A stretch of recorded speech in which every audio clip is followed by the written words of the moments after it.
യേശുവിന്റെ നാമത്തിൽ ഇന്ന് നന്മ കാണാൻ തുടങ്ങണം. കാണാത്തതിനെ നോക്കാൻ തുടങ്ങണം.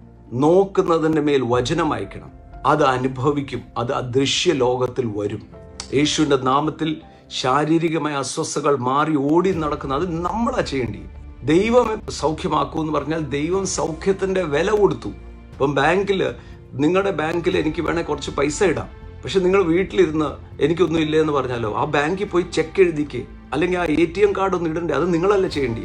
എനിക്ക് ഡൽഹിക്ക് പോകാനായിട്ട് ക്ഷണം വന്നു, ടിക്കറ്റ് വായിച്ചിട്ടുണ്ട്, എയർപോർട്ടിൽ ചെന്നില്ലല്ലോ, അതിന് അവർ എടുത്തുകൊണ്ട് പോകണം എന്ന് പറഞ്ഞതുപോലെ ദൈവം ചെയ്യാനുള്ളത് മുഴുവൻ തൻ്റെ പുത്രനായ യേശു ക്രിസ്തുവിലൂടെ ക്രൂശിൽ നിവർത്തിച്ചു. ഇത് അനുഭവിക്കണമെങ്കിൽ എന്ത് ചെയ്യണം? ഒന്ന്, യേശുവിനെ നിങ്ങൾ സ്വന്തമാക്കണം. ഹൃദയത്തിൽ വിശ്വസിക്കണം, ഇത് എനിക്കാ മരിച്ചത്.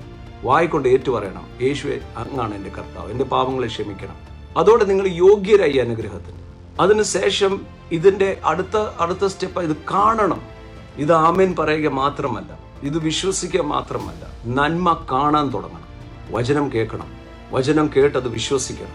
സൗഖ്യവും ആരോഗ്യവും അനുഗ്രഹവും ഉയർച്ചയും സമാധാനവും സ്വസ്ഥതയും അത് ദൈവത്തിന്റെ വാഗ്ദത്തമാണ്, ഹിതമാണ്.